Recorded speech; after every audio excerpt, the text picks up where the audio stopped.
김건희 여사와 이 미래에센 증권 계좌를 담당하는 직원과의 통화 내역, 그 통화 녹음이 지금 확보가 됐다는 이야기가 전해지고 있는데요. 이 통화를 했을 당시가 2009년부터 2011년간입니다. 그렇다면 지금 문제되고 있는 그 도이치모터스 주가 조작과 관련된 부분들의 어떤 실마리를 풀 수 있는 자료가 되지 않겠나 이야기가 나오고 있는데, 특히 해당 통화 내역에 담겨 있는 그 내용도 주목을 받고 있습니다.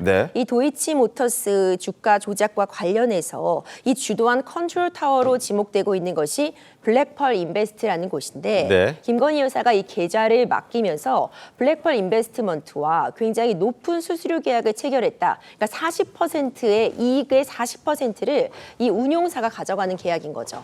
굉장히 높은 비율이라고 보여지는데 일반적이지 않은 비율인가요? 그렇죠. 40%라는 높은 비율이 책정된 건 이것은 계좌를 맡긴 사람이 이것이 어떤 주가 조작과 관여되어 있다. 이 주가가 의도적으로 좀 다르게 운용될 수 있다. 이 부분을 알았을 때 제시하는 그런 비율이 아니냐라는 의혹이 제기되고 있는 상황입니다. 이 통화 녹음이 굉장히 다수 지금 확보되었다는 이야기가 나오고 있는 만큼 어떤 내용이 담겨 있는지, 그리고 혹시라도 이 통화에 녹음된 그 내용을 증명할 수 있는 다른 물증이 있다면 굉장히 주요한 증거로서 작용할 수 있어 보입니다. 녹음 파일이 확보됐다. 지난 문재인 정권의 검찰, 윤석열 정권의 검찰이 4년 동안 수사를 했었는데 그때는 확보하지 못했던 그 녹음 파일이 지금 재수사 시작하고 한 달 만에 확보가 됐다. 이건 어떻게 좀 보셨습니까, 강석필? 문재인 대변인? 정권도 그랬지만 사실상 윤석열 정권인 거죠. 그러니까 중앙지검 여기 반부패 아마 2부 여기에서 수사를 했던 걸로 제가 기억을 하거든요. 근데 이분들 저는요 다 징계해야 된다고 생각을 합니다.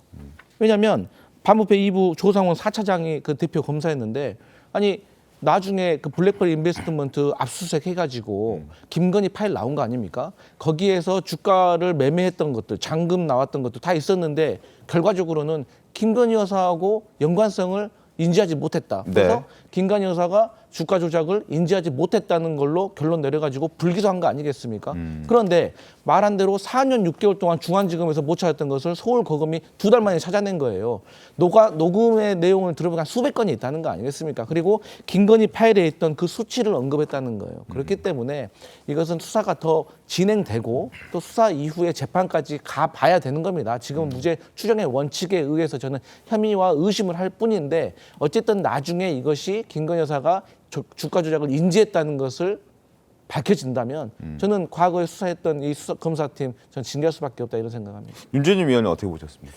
이게 최근에 서울고검이 재수사를 하면서 모 증권사를 압수수색하는 과정에서 나온 녹취입니다. 그러니까 기존의 수사팀 과거에 서울중앙지검에서 이걸 왜 그러면은 그 핵심 증권사는 수색하지 않았느냐라고 하는 그런 비판은 있을 수 있습니다만, 뭐 그 당시에 확보했던 것을 녹취록을 뭐 캐비넷에 넣어놨다거나 그런 건 아닌 것 같아요.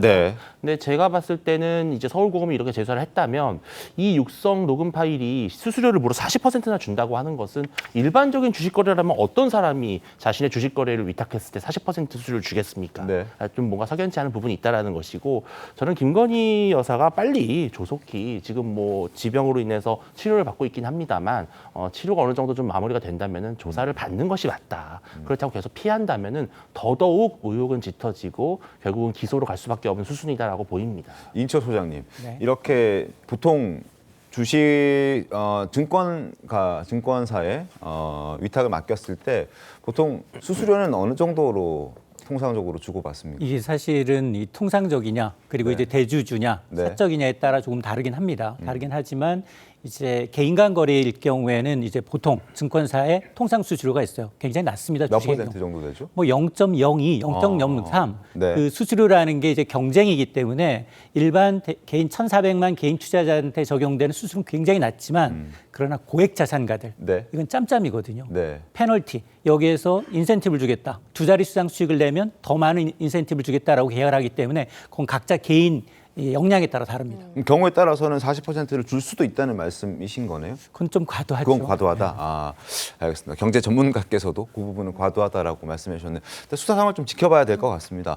어쨌든 서울 고검에서는 늦어도 다음 주까지는 조사를 받으라는 출석 요구서를 보냈다고 하는데 지금 현재 입원해 있는 상태이기도 하고 또 곧 있으면 특검이 또 시작될 수 있기 때문에 아마 고검의 출석 요구는 받아들이지 않을 수 있다는 전망도 함께 나오고 있습니다. 그래서 특검에서는 수사의 속도를 좀 내려고 하고 있거든요. 특검의 목소리 한번 들어보겠습니다. 김건희 여사가 이제 또 입원을 해서 대면 조사가 좀 어렵지 않겠냐 이런 우려도 있는데 어제 저녁 언론 보도를 접하고 알게 됐습니다. 어떻게 조사할지는 아직 구체적으로 정하지 않았고요. 특검보 임명이 되면은 차츰 논의해 보겠습니다.